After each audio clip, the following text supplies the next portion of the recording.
Hello, everybody. Welcome to this week's edition of UGA Sports Live. I'm your host, Radi Nabulsi. I'm joined by Dayne Young, who's rocking in the car, and, of course, Jim Donnan, the only reason you are tuned in, the former Georgia Bulldogs head coach, the Hall of Famer, the man that we go to with all of our questions. And if you have questions, we want you to send them in. I know there's some from the dog event. We will get to them here in a bit.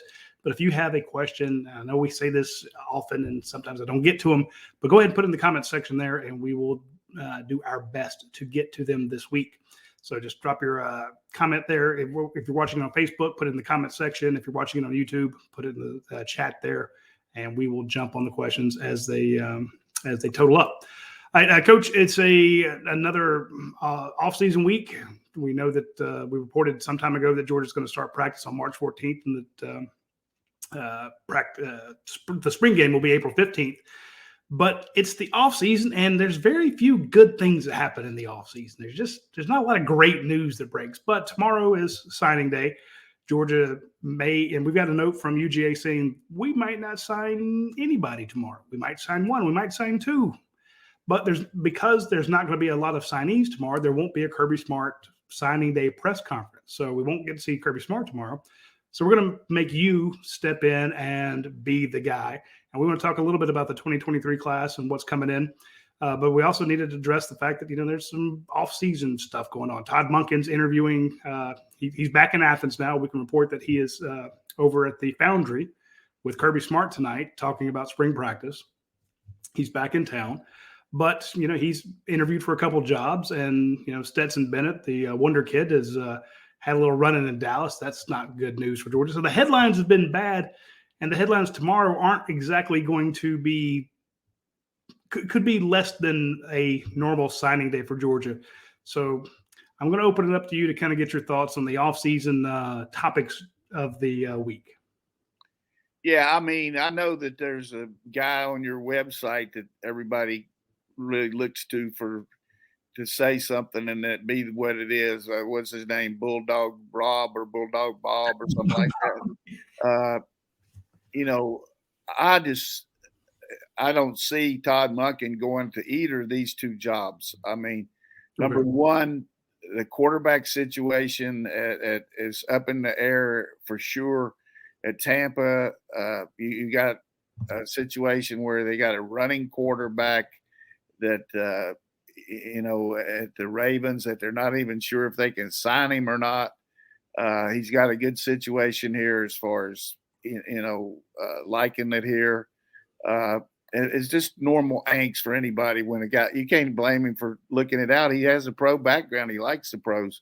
Yeah. If the Chargers would have offered him the job, who knows? The Chargers got a quarterback, but you can't go somewhere you don't have a quarterback. So I'm going to say, just to make this program, you're talking about everything's not sounding. I'm just going to say he's not going to go to one of these two jobs. He might go to another, and I could be wrong. But I doubt it. So as far as Stetson, just dumbass. First of all, not going to the Senior Bowl. I don't know why he didn't do that. And then, they put out that false video. That was Baker Mayfield. I love Stetson. I've been his biggest supporter. And people make mistakes, that's for sure. But you just gotta. You just got to bite the bullet here and understand that you're starting over, and these people that are going to be investing in you are going to base it on what they see as far as from here forward. They're going to look at the tape and all, but they're looking at the combine. He's gone down there to train, and I think it'll work out okay.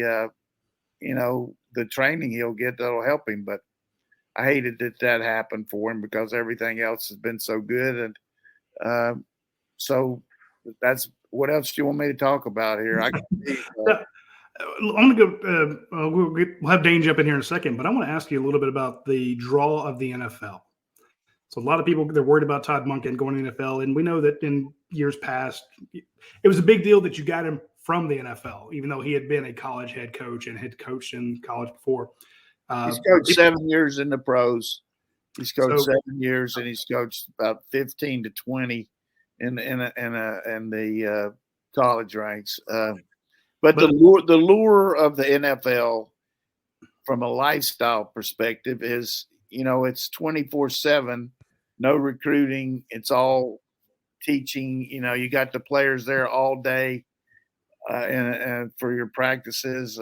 It's just nothing's easy. I mean, there's a lot, but you don't have to worry about chasing players around. And I'm not saying that coaches, you revel at it. If you're going to be any good at recruiting, you got to do it. But it's more of a football atmosphere from the standpoint of no academic story about and things like that. So a lot of guys, prefer that. I'm not saying that anybody in particular does the one over the other, but that's the lure really. And then financially, even though Georgia's done some good things here, they paid $3.5 million for their coordinator last year at Tampa.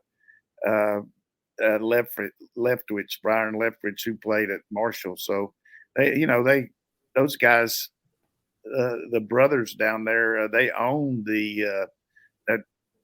that one soccer team over in Europe. The Glazers, yeah. Yeah, the Glazer family. They just went in the backyard and dug up a couple cans. They'd probably have $2 million in cans there in cash. So,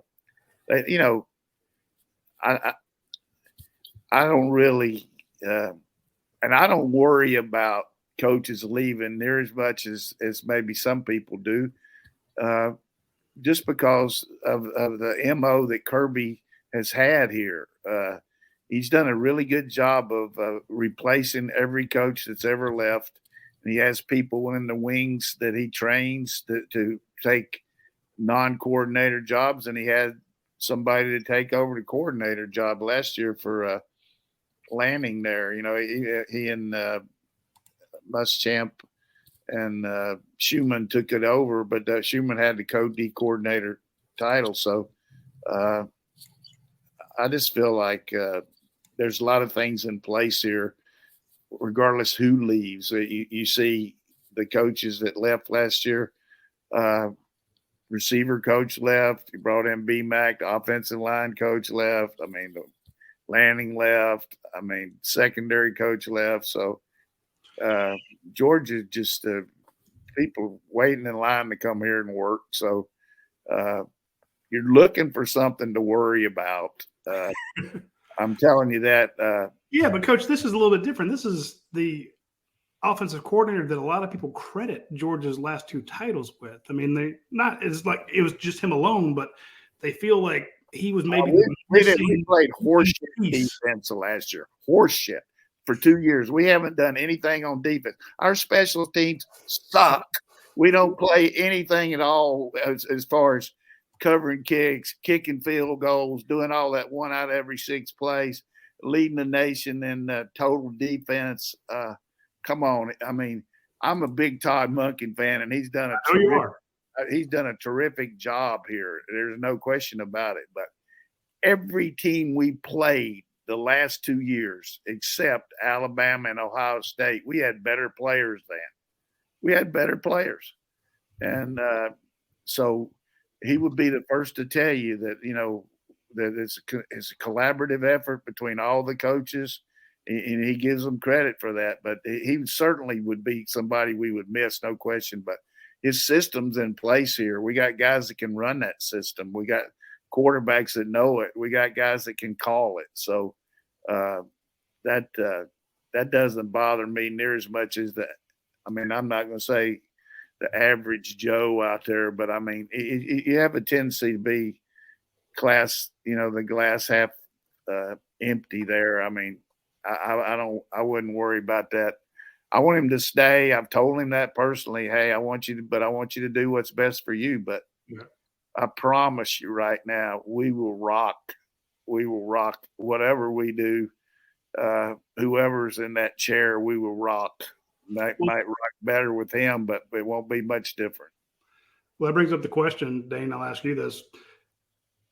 How much, when you guys do the film breakdowns, when you watch it, how much of this is the system that Kirby wants to run and how much of it is Todd Monken? Because I think a lot of people who are worried about this feel like, well, Todd Monken leaves, there goes the entire offense. Now you got to start over. And I don't think that's the case. I mean, Kirby Smart's not going to allow an offense to run that he doesn't want to run because he's the head coach. That doesn't mean he's calling the specific plays as they happen, but the overall philosophy starts at the top. That's just how this structure works. Now, all that said, like, I personally think that the losing Darnell Washington is a bigger loss than really any of the offensive coaches you could lose, just because you don't replace that. There are other good minds that you have on the team, but like, you don't replace the blocking of a Darnell Washington. So the offense is going to change a little bit anyway, just because you adjust to the players that you have. Coach, I ask you the same question. How much of that? I think certainly his ability to use formations and everything are very outstanding, particularly with the tight ends. And you saw a lot of the success we had was with 12 personnel. But I go back to Joe Brady at LSU. He got a lot of credit for those guys. But, I watched that game the other night. Who was the quarterback playing in a championship game? Joe Burrow. Who was a wide receiver? Jamar Chase. Who was I'm rhetorical questions. I'm going to answer them here. The other one was who's getting ready to get paid by the Minnesota Vikings? Jefferson's getting ready to just get unbelievable amount of money from them. He was the other wide receiver, four guys up front. That's the same thing about us. We got all-star guys at every position. McClendon is going to get drafted. Jones will get drafted. Washington, Bauer. So we got good players, but I can tell you this, and I'll just leave the show after today. Play calling is the most overrated thing in the history of football. It is. Not Todd Monken, not anybody. It's just there's too much going on with the quarterback going nowadays. Teaching the quarterback is not overrated. That's what he's done a tremendous job more than anything, is telling that guy what to do and to change plays and do all that. But players win games. Yeah. Players win for you, not plays. And you're not – let me tell you this. You're not going to outcoach another team. You're not going to outcoach them. If they're not as prepared as you might. But most of the time, we're not going to outcoach Nick Saban. He's not going to outcoach us. Your players got to go out there and play. That's just the way it is. And people can argue with me about that all, but I never thought we outcoached Tom Osborne when we beat him 4 straight games. Our players just outplayed them. That was it. We had good plans. They had good plans, but you were killing the market value of all the other offensive coordinators out there, all the head coaches. You're killing their value. Coach, did you ever? I'm talking about calling plays. I know. I'm just teasing. About Kirby Smart. You've done it. You did it your whole life. I appreciate the honesty that, hey, it's the players. It's not the. Let me just give you an example. When I was at Oklahoma, we had Troy Aikman. I was hired to put in a passing system there because we had Troy Aikman and Keith Jackson. Troy breaks his ankle against Miami. We put the wishbone in a week. I'd never called a wishbone in my life. I didn't know wishbone plays. I didn't know anything about it. But I was offensive coordinator, so I was calling the plays. And, it was a learning system for me. We won the national championship. In 8 weeks, we won the national championship after a guy broke his leg. And I couldn't have told you on October the 2nd one thing about the wishbone. But December the 31st, I knew a lot about it. But, my players did a heck of a job. But, that's what I'm talking about, though. You got to adjust, and your players do what they're capable of. Coach, did you ever interview for a job in the NFL, or were you lured by the NFL? Yeah, it was kind of a weird thing. Bill Parcells and I go back a long way, and this guy, Red, whatever his name, I can't remember his last name, he was the owner of the Minnesota Vikings, and he wanted to get a college coach to be the coach, and Parcells told him about me. And I asked Mary about it. She said, you can go up there, but I'm not going to Minnesota. So I never talked to him. I don't think he would have. I never did that interview, but I had some interviews in pro assistant jobs, but I just never felt like I wanted to go and coach the pros. I'm one of these guys that just loves the recruiting and loves the teaching part of seeing the kid develop and all that. And that's one of the good things about having your birthday on Facebook. I looked at all these guys that wished me a happy birthday that played for me or was a manager for me or trainer for me. And that makes you feel good to know that you were involved with all those kids. And for those who don't know, Coach's birthday was this past weekend. He turned 58. He's Yeah. Looks good for 58. I'm in the fourth quarter now. I can tell you that I'm trending towards being a physical wreck. I hate to tell you, Coach, but I see some of these salaries coaches are getting. I think you're in the wrong generation. Oh yeah, but that's what they're getting above the table. We used to get a lot of stuff below the table. We got incentives. I know when I was at OU, we used to sell our Texas tickets and our season tickets. Like the what do you call them, McGill Society or something like that. Somebody in the Sooner Club would buy our tickets from us, Texas, and they, instead of them paying the money to the school for the points or whatever, they paid it to us. So we got that instead of the school. That's the way Switzer wanted it. And then the school got plenty on top of that, but that was a pretty good perk. Well, I was joking about these. To Dane's point about the guys not being worth the salaries they're being paid, and I was being facetious there. But Todd Monken himself, we asked him point blank, what makes a good coordinator? Do you want to go back to the NFL? And he said, he likes the NFL.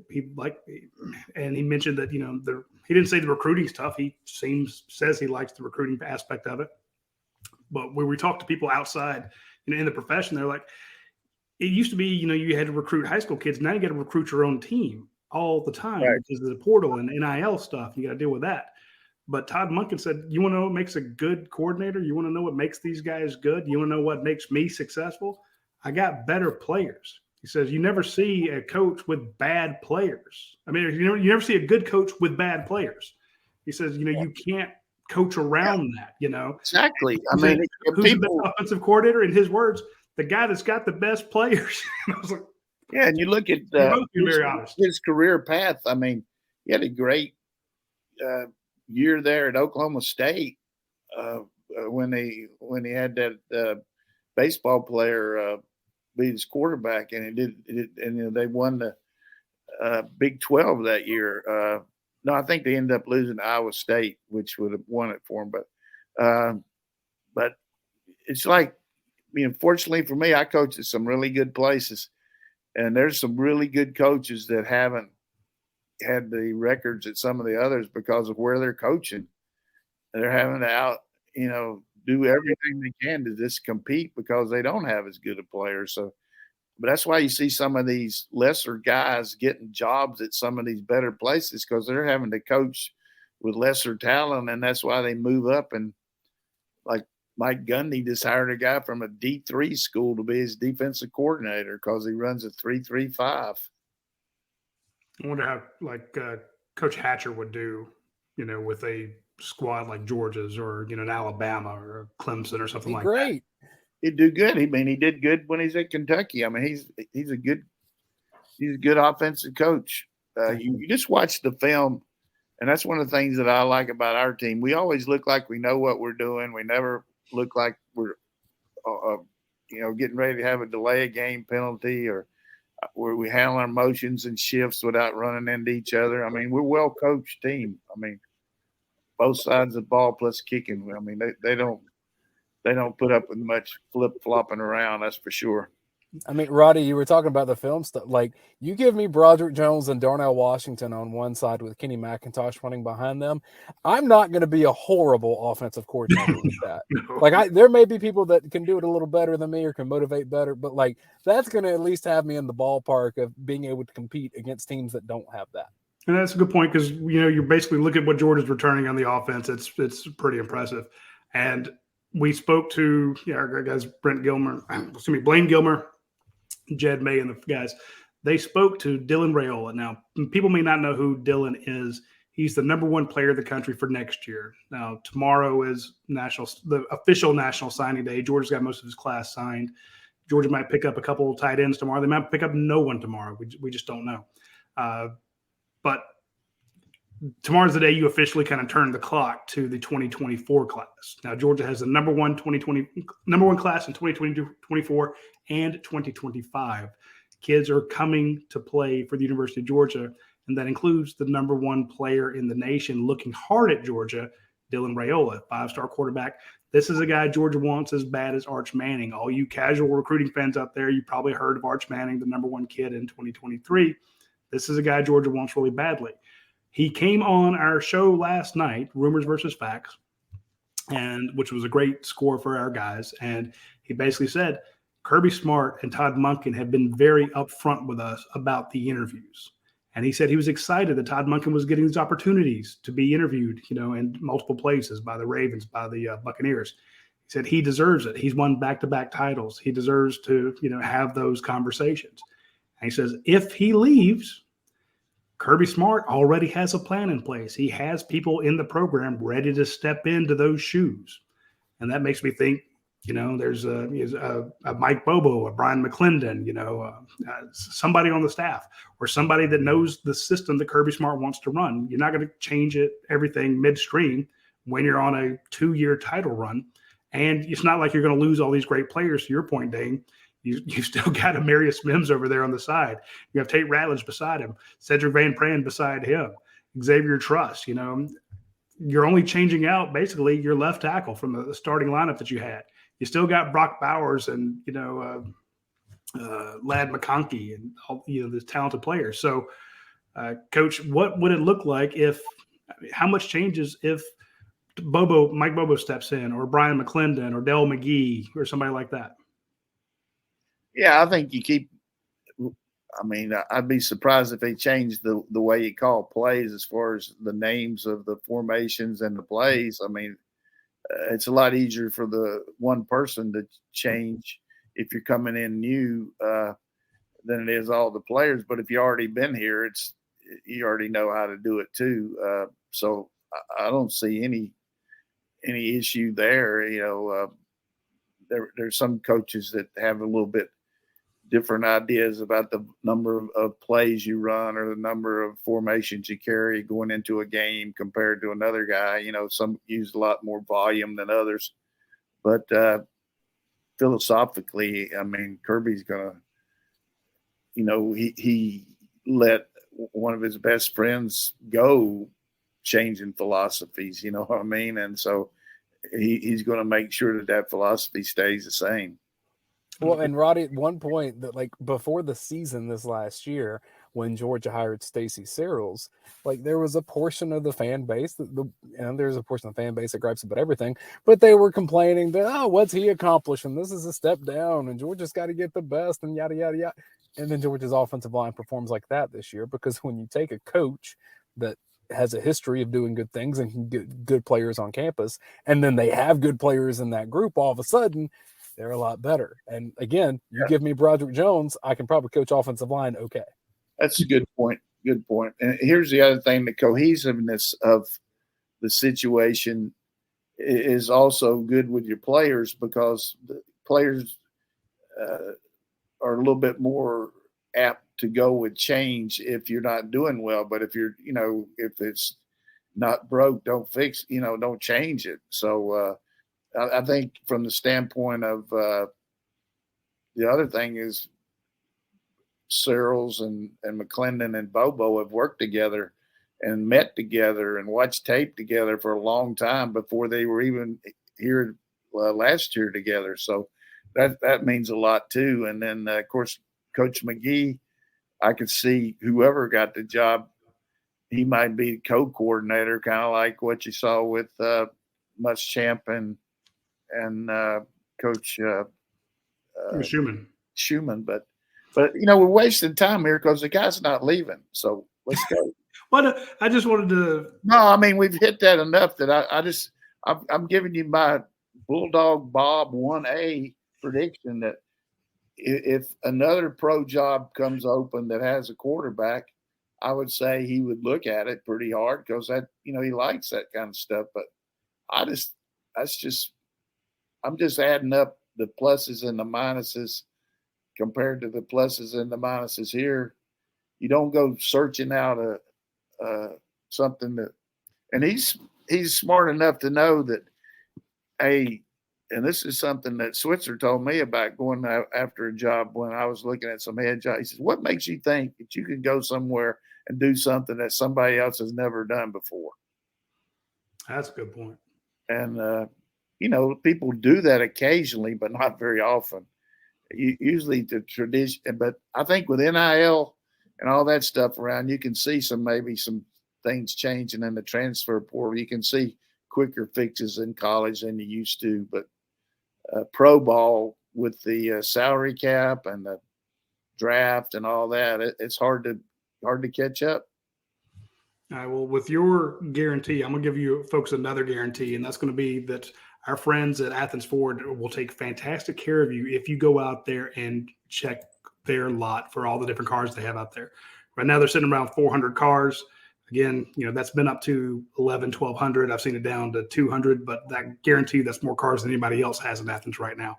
They're absolutely loaded. They have new ones, pre-owned, certified pre-owned, trade-ins, a ton of them. Basically, the new Broncos were out there. There was one point they had 3 of them lined up side by side. They were so rare early on. Now you're starting to see them trickle in. Of course, they have the Ford F-150, the best-selling best-selling truck in America, America's favorite truck. They have the Escapes, the Mustangs, Explorers. My Explorer, I really like it. And if you are a student in Athens, or you're a recent college graduate, go check them out, get the $500 discount. And if you are current or former military, check and see if you can qualify for the $500 military discount. Now, the biggest thing we always tell folks about Athens Ford is, they got the great service area. They got the great customer service. They get all these 5-star ratings, from Carfax and, ratemyseller.com and all those different sites. But I don't want you to remember any of that. I just want you to remember that if you're going to Athens Ford, you're going to get a lifetime powertrain warranty on just about anything you buy. Of course, all the new ones, all the certified pre-owned, and just about any pre-owned vehicle under 80,000 miles. That is not something you can get at every Ford dealership. Don't just think, well, if I'm buying a Ford, I can get the lifetime powertrain warranty. You have to go to Athens Ford. Okay, it's the one on the west side of Athens. There's another one nearby with a similar name. That's not the one we're talking about. We're talking about Athens Ford. Where's your favorite school located? Athens. That's where you need to go. All right. Also want to mention our friends at UGASports. Okay. They have the new triple threat. You got to check that out. It's going to be very good. I also want to try the Nashville hot chicken pizza. This is a phenomenal pizza. Okay. If you like hot, Nashville hot chicken, it's one of my favorites. I enjoy going to Nashville, getting that. I like the burn. Well, I've always mentioned that the Southern Heat was my favorite pizza every time I would go to UGASports. Well, now that Nashville hot chicken is pretty good. So try that one when you get a chance. You'll absolutely love it. Today, it's a little too late probably to get your double points on a Tuesday. But just remember that whenever you go to buy something from UGASports, use the UGASports app. Get the points that add up really quickly. Basically, they're customer loyalty points. They add up, and you get free pizzas, free gelatos, free drinks, free brownies, free sandwiches, free pastas, free breadsticks, stuff like that. So hit up our friend at UGASports. There's about 70 locations. I do have a Malachi Starks autographed backpack that we will be giving away to one lucky viewer of this show. So once I remember how to use the giveaway in this on this show, we will bring that in and we will let folks. You just put a hashtag in there, and it'll let you be qualified for the Malachi Starks autographed backpack. That's pretty cool. Yeah, well, they support UGA, so they do it. They did an NIL deal with Malachi Starks, and cool. Create that Malachi. Coach, tomorrow Georgia might get 1, might get 2, might get 0 tight ends. I think that's pretty much the for the 2023 class. The last 2 remaining targets are Deuce Robinson, the number 1 tight end of the nation, and Walker Lyons, the number 4 tight end of the nation. They already have a commitment from the number 3 tight end of the nation, and Pierce Sperling. And of course, they have Lawson Lucky. I'm not sure. I know he's on the top list. I just couldn't remember exactly where he's at. One thing, if anybody's got much better athlete than that guy, then they got a pretty high ranking because, I mean, that guy stepped right in here and he can run and move. Don't worry about him. But from what I can gather, talking before the show, I talked to a few people inside and out of each program's different areas and all. I think the big deal with Deuce Robinson is the baseball lure. You know, he's got a chance to get big money in the pro baseball, and it's just a question of whether he's going to make that commitment. If not, I think Georgia looks pretty good. I mean, he certainly got some other choices with USC and some of those other schools. But, you know, I know Coach Hartley's done a really good job with him, and I'd be surprised if he plays football, if he plays anywhere beside Georgia. I just think that's where he'll go. Walter Lyons is a guy that is going to go on a mission to Norway for a year. And, you know, he's trying to decide where he wants to make his commitment to play football. There's a lot of talk about now he might stay closer to home and then come back after the mission and, you know, go to school out there. But I know Georgia still felt pretty good about him going into the last week. So that would be an unbelievable tight end haul. Of course, we're losing some good tight ends too. But you know, Seether's going to Tech.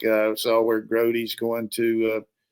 I've never seen a duet go like that. His fiance plays volleyball, so they're going to go down to Mississippi State. Ryan's a great kid, a good player. He just was wrong place at the wrong time with all the guys we had, but he's definitely a number one person, and I hope it works out good for him. I like Rylan Goody. It's an interesting scenario tomorrow, though, when you have a signing day and you don't even have all those people over there looking to see who's going to sign and all that. But that's the way it goes. That's people keep saying, well, when are we going to hear an announcement? I'm like, I don't know that either one of them has a set time for an announcement tomorrow. I don't know that either one will make an announcement. It's a situation where from what I understand, nothing's going to happen tomorrow with either one of them, but they could.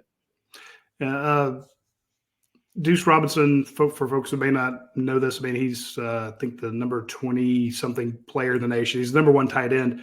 If you look at him, just jumps off the page as an athlete. And this is from somebody who sees athletes every day. He's obviously just gifted, but he is a top baseball guy. He had a workout for the Los Angeles Dodgers. I think they want to explore that. There's been a rumor going around where he basically said, I think I want to do baseball and then walk on at football. And I'm just like, I don't know that any school would work. That'd be able to work out really. It's such a time commitment. Coach, you've had players that want to do baseball and football. Did you have any that did it successfully? Oh, sure. I mean, you got guys that do sport guys. When I was here, Larry Brown played basketball. He helped them get in the NCAAs. You got guys over the years that played baseball and football. And I know Arian Smith's running track and has run track here. And so it's possible. But I think in the case of this situation, he's probably going to go see what he can do in baseball if he does go baseball. And then he can always fall back on it. I mean, you look at some of these guys.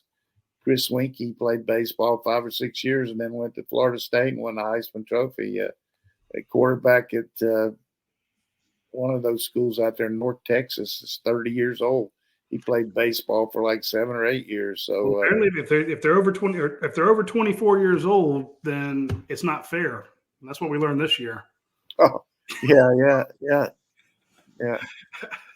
That's a good statement there. I'll drink to that. Everyone was bitching about Stetson. And I'm like, what about Hendon Hooker? They're like, what about him? I'm like, oh, okay. That's how it's going to be. Nobody was bitching about Chris Winkie. It was like, oh, how great is it that he came back and has helped them win? Oh, Hendon Hooker. Yeah. That's why I got a kick out of how, that was finally the straw that broke the camel's back, for the Stetson supporters was that he was too old, So I'm kind of impressed, though, that this Walker Lyons kid is, he's got quite the future ahead of him, but he's very devout. Apparently he's a Mormon and he's going to go on the mission trip. And sometimes it could be up to 2 years. If Georgia, basically, if he says yes, hey, I want to commit to Georgia, you basically just take. He doesn't count as an initial. He's not an initial counter until he shows up, right? So you could just say, hey, we got your commitment. He wouldn't, but if he doesn't sign the national letter, which we would like for him to do, if he signs the national letter of intent, that would bind him up until next year at this time. Okay, that's kind of what I was getting at. What is the mechanics of how that works? Well, that would be a definite plus for us, and it'd be a way of showing him that, look, we probably don't think you're coming in here this year because, that's why we signed 3 tight ends, hopefully Deuce. But, next year we would limit maybe the number of guys, and you'd be one of them. So, that's just the way I'm saying it. I don't know if that's the way our people are looking at it or not.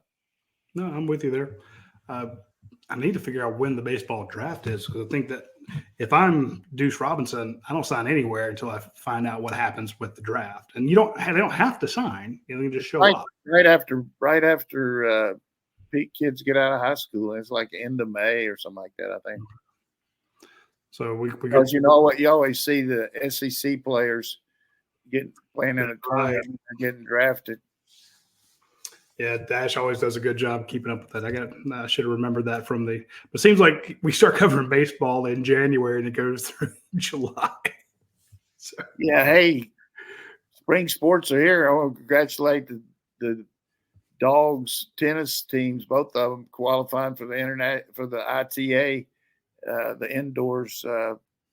One's in Seattle for the women and the Chicago for the men, but off to a good start. They had to play outside because, our courts are getting fixed up. We'll have new indoor courts next year, but you were just happy because Manny Diaz signed the #1 recruiting class. He had a good class, and that's the same thing. You're a lot better coach when you got guys who can hit the ball a lot harder than the other guys. So it's amazing to me, as much as I react to the athletes that football, the high velocity, is how much harder the people hit a tennis ball now than when I played. It's just I can't even believe how hard they hit it. And, of course, the rackets are different. It's all the rackets, Coach. Good Lord. I mean, scary. Hey, let's get some of these questions here. We got one from DBusk2310 on the dog vent. And, folks, we always start with our readers of the dog vent because they support us and make this show possible. DBusk2310 says, Coach, in evaluating the quarterback battle, what are the factors the staff will take into consideration? I think it's a good question because a lot of people want to know what are they looking for? We can look at height, width, arm strength, and all that, but what do the coaches look at? Well, decision making. Everything you do with your programs based on how your signal caller is going to react when the band's playing. So not only what you do right, but what you avoid doing. By making needless mistakes, protecting the football, knowing when to get in and out of plays, executing your fakes, reading the defense, all that. So the acumen part is big on it. It's got to be a given that you have the physical ability with the arm strength and the accuracy and the movement in the pocket. You got to have some kind of movement now because of the way these defensive people can really rush the passer and things like that. But I'd just say decision making is really big, huge. So you're basically saying that it's not something physical we're going to be able to see. It's the calls. Well, given you better have the physical traits, or you're not even going to have a chance to do the mental part. Right, that's fair. Otherwise, you go out there and get some little nerd to go out there and be your quarterback that has got an IQ. But I think all 3 of these guys we got are very capable physically. They all bring different attributes. But who's got the best decision making then? Number one thing, all 3 of them got big arms. I'm talking about throw the ball with a lot of velocity. Beck and Vandergrift got a couple of inches on Stockton for his height, but he's got that. He reminds me of Joe Cap. He just gets back there and just fights for every inch and everything like Joe Cap did when he was playing. And Vandergrift's a good runner, but he's also a very good passer. So we'll just have to see how they react. But the biggest thing beside that acumen is how do you relate to the players and they relate to you? I mean, the leadership, to have leadership, you got to have followership. I mean, they got to want to be in there with you, as compared to, that some guys will say, well, they can't even tell the difference who's in at quarterback. Sure they can. How you come in the huddle, way you, are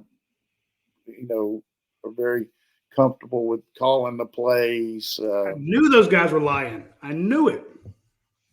We've asked offensive linemen, running backs, wide receivers, what was how the huddle changed when so-and-so went in, when the quarterback changed, and obviously the game changed with the new quarterback change. They're like, oh, it's the same. I don't even really understand who's back there. I'm just, lining up doing my assignment. I'm not really paying attention to who the quarterback is. You lying sacks of garbage. Don't tell me that bullshit. That's just programming. I know. But I'm just like, again, this show is being honest tonight. That's when you got a quarterback controversy and the coach is saying, hey, don't. No, yeah, we know. Let's talk about our guys. So, but they take it a little too far when you're a center and you're like, I'm not even sure who's back there. It's going to be a real battle, a royale type thing. Every school has that in the spring. You get a chance to, preview what you're going to carry over to the summer and summer workouts and things like that. Speaking of spring and summer workouts and such, 1970 Dog says, happy birthday to Coach Donnan. Will Kendall Milton be the number one running back, and what can he do to stay healthy?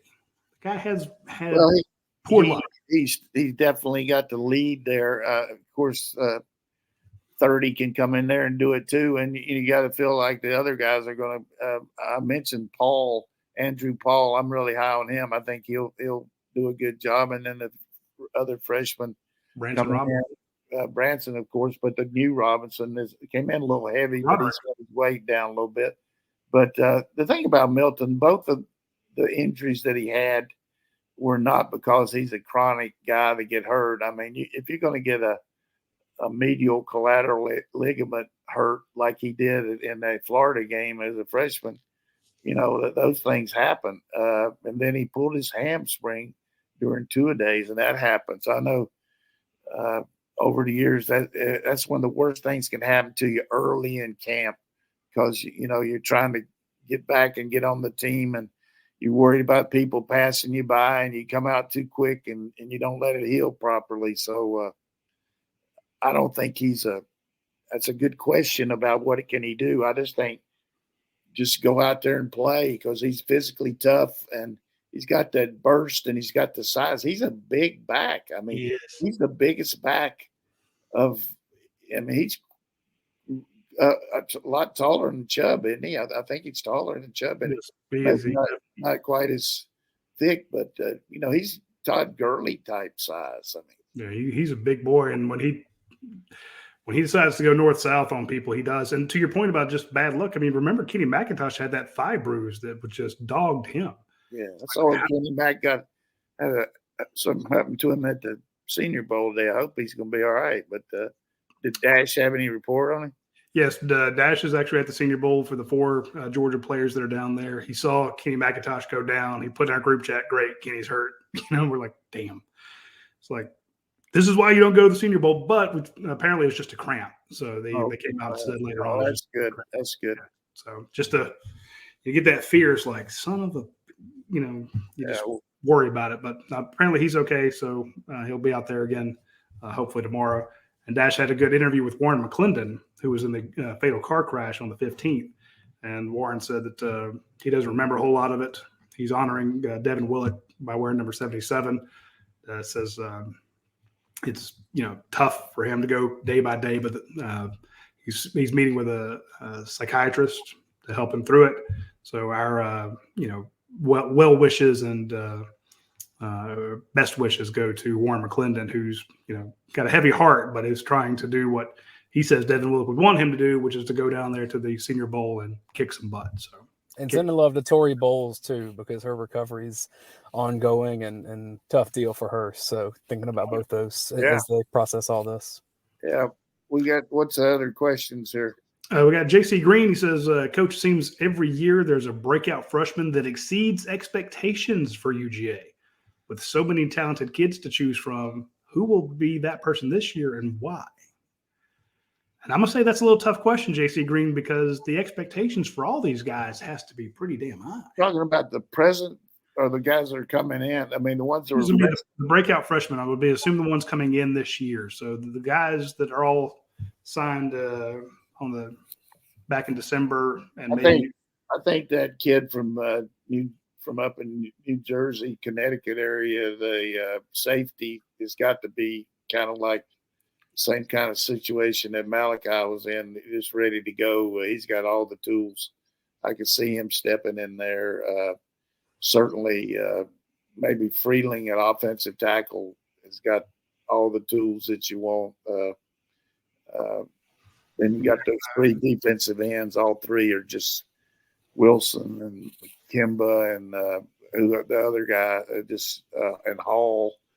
We got some Gabe Harris. We got some stallion-looking defensive linemen coming in here, and then of course that Jarrett kid from Greensboro. I want to get to know him, so he'll bring me some barbecue once in a while. I had an interesting deal today. This guy came up to me and asked me, he said, "You're from Burlington, aren't you?" And I said, "Yeah." And he said, "Have you ever had any Lexington barbecue?" I said, "Have I ever had any Lexington barbecue?" I mean, I lived in Lexington until I was 4. So, but you talk about the Taj Mahal of barbecue. They got 12 barbecue places in that one town of about 25,000 people. So I love it. So I'll give you my freshman, Lawson Lucky. Yeah, Lawson's got a lot of talent. That blocking is going to be vital. Janelle Aguero is the safety you're talking about, Coach. Yeah, Janelle. He'll test good too. Here's Roddy. You and I posted calls for questions in separate threads, so we may be looking at different things. Here's one from Chris Landino. Says, "Coach, I'm worried a little bit about depth on offensive line, specifically the tackle positions going into this year. You see Mims as a guy with true experience, but behind that, you're looking at Blasky, Green, Freeling, who you just mentioned. So tackle, is there something to be worried about?" I mean, he shouldn't worry about it. I worry about it. I mean, because we've been so good there. If you go back to Thomas and all those guys, 2 drafted in the first round, and then, even going back to Isaiah Wynn. I mean, just a lot of good tackles here. Now Jones and McClendon coming out. We don't have guys lined up there like we've had as far as can't miss in my mind, but we got some developmental guys to go with Mims who really prospered getting that extra time in when McClendon was out. But I think Ernest Green certainly fits the mold as far as what you're looking for. And then we'll just have to see how these other guys, develop. Truss can move out to tackle. I was just about to ask you about Truss moving out. He can play there. He started in against Cincinnati. He had some good plays and some bad ones, but he's big enough and has the long arms. If for instance, Wilson or Micah Morris or something was better than the second tackle, then maybe you move him in the guard and let Truss move out and be the tackle. So they'll mix and match all spring on that situation. But it was humongous. It was so big for Van Pran to come back because you got that hub where you're losing your quarterback, and if you lose your quarterback and your center, you got 2 guys calling the shots that hadn't been doing it. So whoever the quarterback is going to be, he's going to benefit from having Van Pran up there to help him with the line calls. Seems like every year Georgia has some big names come back that just change the outlook.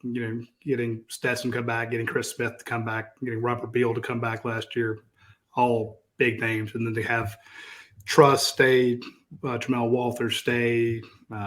Even Tyke Smith.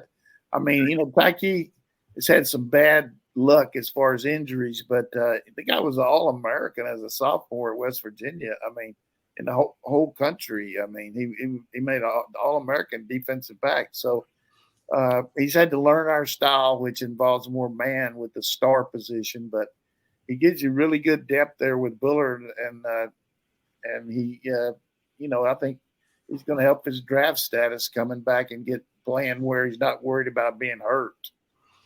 Well, if you talk about all-star status, I want to talk about our friends at Academia Brewing Company.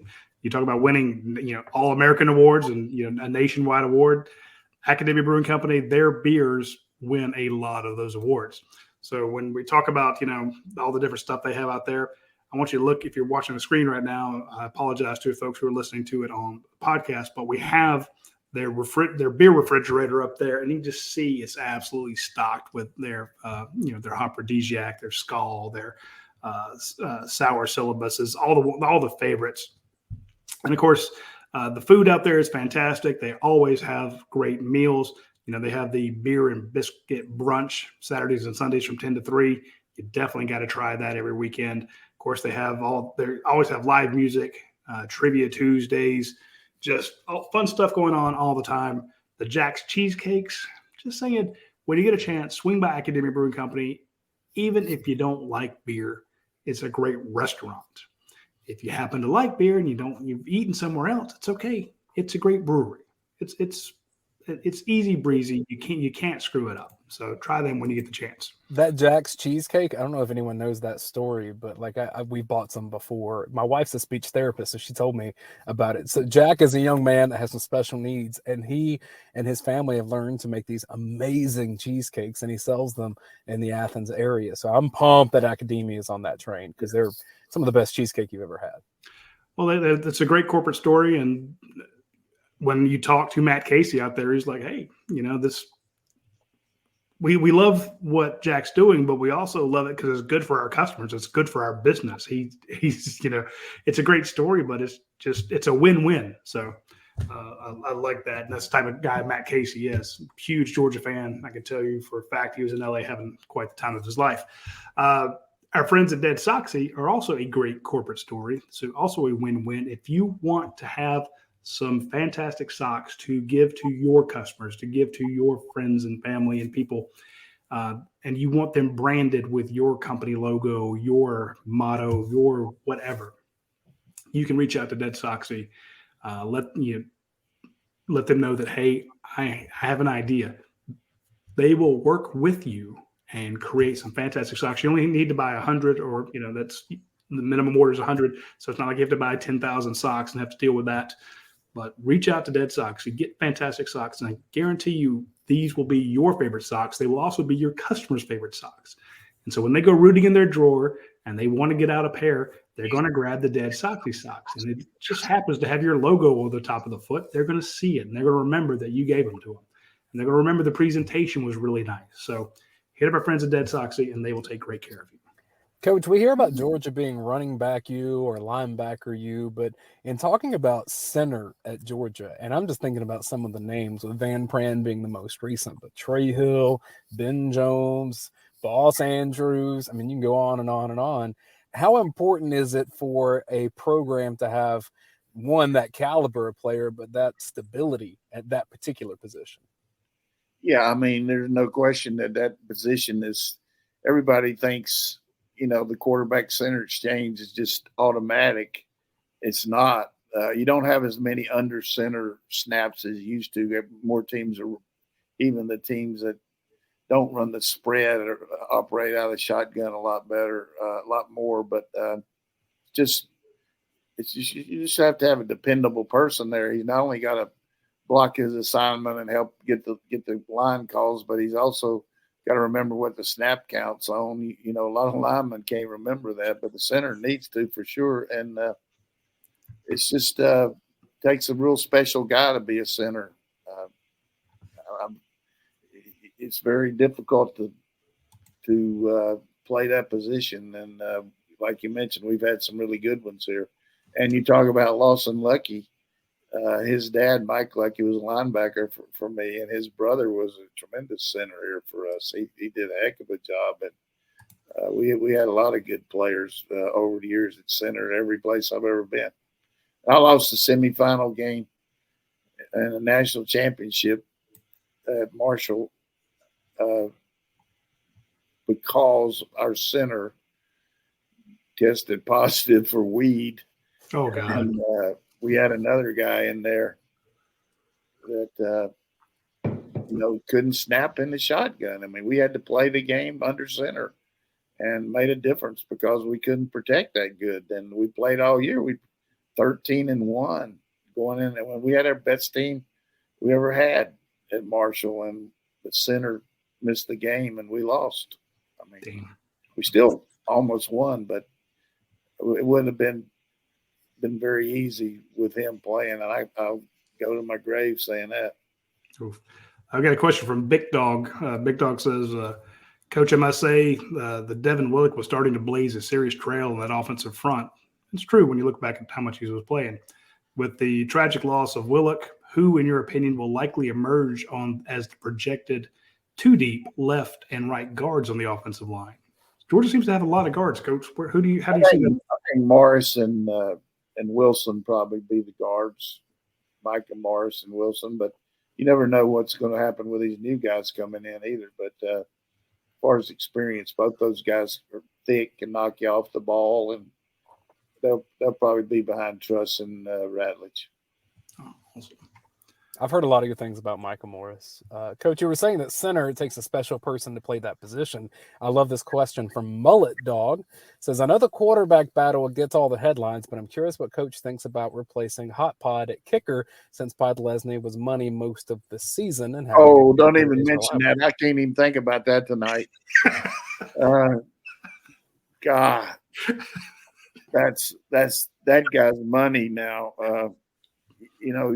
That word, those are just plays that you count on, but having a guy you can depend on as a kicker is almost as important as the center, but center's in there a lot more. But, we brought in a guy that's a good kicker, and we got Zirkle, who we signed a couple years ago, who Pod beat out. I mean, he's got a good leg, but it'll be a competitive situation there, and they'll give him a lot of chances to see who can do it. God, why did you bring that up? I will bring up something better that won't depress you as much here, Coach. I'm going to mention in our closing moments here, mention our friends over at Prime Shrimp. When you get a chance, hit up the guys at Prime Shrimp. You add them to the show here. They have new packaging that looks really cool. So the new boxes are pretty sharp, and they explain it really easy on how to cook everything. But for those, if you're listening to the show because we're doing this on a Tuesday night and you're not used to catching us live, or if maybe this is the first time tuning in, we have a sponsor out of New Orleans. They make fantastic shrimp. What they really do is they create seafood processing equipment, but they put some of that equipment to use, peeling, deveining, beheading shrimp, and they put them into these clear plastic bags, and they freeze them. They flash freeze them with some fantastic seasonings with them. You can try the garlic herb butter, the signature Cajun, the French Quarter Alfredo shrimp, the New Orleans barbecue shrimp. So, again, this is the taste of New Orleans. These guys know what they're doing. They're right in the heart of New Orleans. They're surrounded by fantastic cooks. They make fantastic Louisiana Cajun boil shrimp.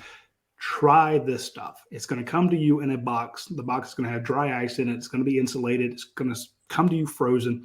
Take it out, put it in your freezer. Then when you want to make shrimp tacos or shrimp Alfredo or anything like that, boil some water, drop the little bag into it, give it about 4 minutes, turn it once or twice, take it out, let it cool down for a second, cut open the bag, and just dump it on your salad, your grits. We had a dog vet make shrimp and grits. Said it was the best he ever had. Point being, you will absolutely love the stuff from Prime Shrimp. Use promo code UGASports UGASports to get 20% off of your first order at Prime Shrimp, primeshrimp.com. It's pretty easy there. Radi, I had to slide out in the middle of this. I'm curious. Did you ask Coach about Alabama's specifically offensive coordinator situation? Coach, give us your thoughts real quick on the Alabama. Alabama's trying to find a couple of different coordinators. Yeah, I mean, it's just a tough situation for a college coach to come in there on offense because Nick is a defensive coach and he knows the defense in and out. I mean, anybody that comes to the defense is going to run his defense and they'll call it, but he won't let a coordinator put their system in as far as play calling. The terminology, they got to use Alabama's terminology. So Kiffin had to learn it. Sark had to learn it. All these guys. And then O'Brien had to learn it. So all of a sudden, you know what you can run and how to call it and all, but you can call the game and you can add the plays and all. You just got to use Nick's terminology. So I think that probably surprised the guy a little bit. Maybe he didn't, but and then his wife came with him and maybe she didn't like grits or something. I don't know. She's from the West Coast, but and then defensively, I mean, they're talking about. I think there's a coup trying to go down with find some way to get Jeremy Pruitt in there, and maybe make him the coordinator off the field, but Grantham be the coordinator on the field. I don't know, but there's a lot of rumors about that. Whether that'll happen, I don't know. But having both of them would be great. I'd forgotten that Grantham coached with Saban at Michigan State. So you're talking across 3 decades that they've been. Yeah, I mean he was a lineman for Beamer for Virginia Tech, and then he got on that up there.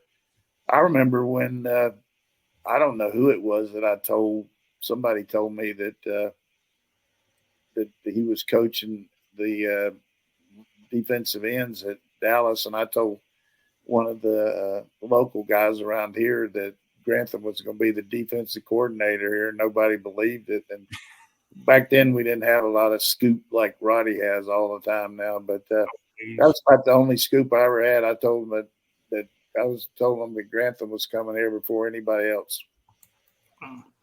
Coach, we had a question from Cameron Brown. We had the last couple of questions here. Who do you think will step up in the middle on the defense? Should Stackhouse be the one to take the next step? I think Stackhouse is ready. The way he runs, chases the ball. Certainly Bear is in there good. There's a lot of good young talent there. Trey Scott's just bringing them out and putting them through the grinder, and they learn a lot of technique. But Stackhouse, Waltauer, I mean, there's a lot of good players in there. We were talking about the Alabama thing. Low Elo Joe says, if Monken leaves, who replaces him? You got your money on somebody, Coach? Alabama? No, we were talking about Monken's going to Alabama. I'm just saying, if Alabama's having to replace their coordinators, if Georgia has to replace Monken, who steps in there? It'll be somebody on the staff. You got to think as far as quarterback situation. Bobo would be the guy that knows the quarterbacks and has had a lot of extensive work with it. And plus an ace recruiter too. You look at a lot of the guys that he recruited that weren't quarterbacks in South Georgia and all, and then the guys he recruited up in North Carolina, those backs. He got those backs in North Carolina to come here. I still remember how hard Mike Bubba worked to get Jay Rome and Malcolm Mitchell. He was going head to head with Kirby Smart, and they were fighting down in Valdosta. Yeah. I remember when we recruited Jay Rome's father. Stan. 71. I think the more interesting thing is, like, if Georgia were to lose Monken. One thing that I would say here about the whole deal is, you look at Kirby's track record, and he doesn't miss on personnel. He's had a couple that maybe he probably would have wished he didn't hire, but I'd say overall, he's batting A+ on hires and the way he's replaced people. So I don't worry about Kirby's. That's a real plus for him. So if that does come to pass, what I would be curious about is if Monken leaves, and then if Buster Faulkner, who's already left, who would they hire underneath to help support that? Because that unit of those three was really helpful for Georgia's offense. Well, you got Montgomery Van Gorder, he's been there longer than Buster. He knows how he runs that quarterback room too. He'd be perfect. There's and you got Jess Sutherland, who's another guy that works over there with the quarterbacks. We got plenty of help there. Although Buster did a great job, don't get me wrong, but can't hire Buster now. We ain't gonna hire somebody from Tech. All right, last question from John Williamson says, Coach, do you think the starting QB is named after spring practice, or does the competition continue into fall practice? A couple things here. If somebody really asserts himself and the other two just are really not as competitive as you'd hope, then there's a lot to be said about the guy being the guy all summer, where like Stetson was this year. You know, the guy's developing that little rapport with them, and they do a lot of stuff without the coaches there, but they're running the practices, you know. And but if it's tight, the way I look at it, you only have 15 practices, really 14 in the game, and then but in the summer you got 29 practices plus all that summer work and all. I would say it'll be hard to name one after spring. All right. Well, there you have it, folks. We got such good competition. I mean, I think anyone, and certainly Beck deserves the first shot at it. He's worked hard, and it's up to him to keep the job. I mean, if you start out number one, then you should. If you're good enough, then you'll keep it. You know, I mean, wherever you are, that's just the way it goes. But then you have certain years where then George ends up playing 4 quarterbacks, and then Stetson Bennett emerges from it. Right. I mean, we've had every kind of scenario to go over on our show that you could ever have. 8 plays of the season. Let me just tell you something. If you want to know how valuable a quarterback is, ask the San Francisco 49ers. They didn't have one. They were out. That's the point. Yeah. Clem Fiddlehopper there could put it on. I mean, I think they should have a rule in the NFL. A 53-man roster is one thing, but for the playoff games, you should be able to have an emergency quarterback. But the only way he could go in is if the other two got hurt. But it's just not fair to play without a quarterback. I mean, I'm with you 100%. And I hated that for that Purdy guy. He's going to have that terrible elbow surgery, and he might come back from it, and he might not. You know, you look at all the pitchers that have had that surgery, and it's terrible. Coach, did you see the design play in the Kansas City game where Travis Kelce catches it, and it's designed for him to pitch with the hook and ladder? They were running the hook and ladder out in the field. I mean, you never know what Andy's going to run. I mean, that was unbelievable. But he didn't time it up very good. But do you practice those things? I don't know why more people don't do it. You know, people used to talk about us running the tunnel screen, and we ran it a lot, but, you know, it worked a lot too. But I've seen some team on the goal line throw the tunnel, and then the guy start running back towards the line and then flip it to the back coming around on the outside. Oh, wow. And I asked Monken about it. I said, have you ever run it? Do you have that? And he said, yeah. And I said, well, have you ever run it? He said, I'm too scared to, because basically it's either outhouse or penthouse. You know what I mean? Because you're on the goal line, and if you would fumble it, it's kind of like that play that we ran to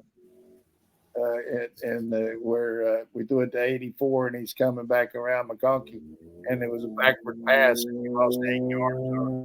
I mean, it looked like good design, but ended up being terrible. That's the same thing if you ran the tunnel. I just see a cornerback taking it out of the air and going 98 yards to the house. Right. I mean, the other day, I mean, I've seen that happen so much at Marshall when it's cold. Teams come up there and the quarterback go back and act like he's getting ready to throw the ball, and it just comes out of his hand because your hand's frozen. And it was unbelievable what that play happened with with Kansas City. Mahomes did that. But well, we will have our next Tuesday's show at noon. We'll be back on our noon schedule. I'll put you both on the spot and get your Super Bowl predictions. Yeah, let's go with that Super Bowl. That's going to be good. Hey, we should do a Super Bowl watch along. Yeah, I don't know about that, but where they're playing it out in Arizona, right? Yeah, it's in Arizona. Yeah. Love it. All right, folks, It's a good idea to have the show tonight just because I was worried about recruiting, but basically we don't really know much about what's going to happen tomorrow. But, I thought something that was funny was Nick Saban talking about the NIL, and this guy told him he would come there if they gave him so much, and then got his girl in law school or something.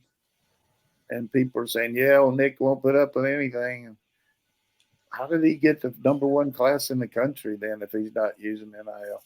Yeah, that would be an untruth. No, that's what I'm saying. That's the point. Come on, Nick. Yeah. Oh, I'm not going to take kids that demand NIL money. The hell you're not. Look, if there's a team not using NIL, it's obviously Florida right now. Yeah, we're covering recruiting. We know what these kids are telling us. Some of it's on the record, some of it's not. So don't give us that bullshit. Caleb Downs, where are you? Oh, okay. Justice Haynes, where you at? Yeah, Justice. All right, folks, that's all the time we have for this week. We really appreciate you joining us in the evening. It means a lot to us. And if you would, before you leave, please subscribe to this YouTube channel or hit the share button, if you would, and share it with all your friends. It means very much when you guys do that because we see our numbers take off when you share it. Because we can tell folks to watch it, but it means more when it comes from somebody that is a friend of, one of your friends or somebody like that. Anyway, we'll see you next Tuesday. Take care.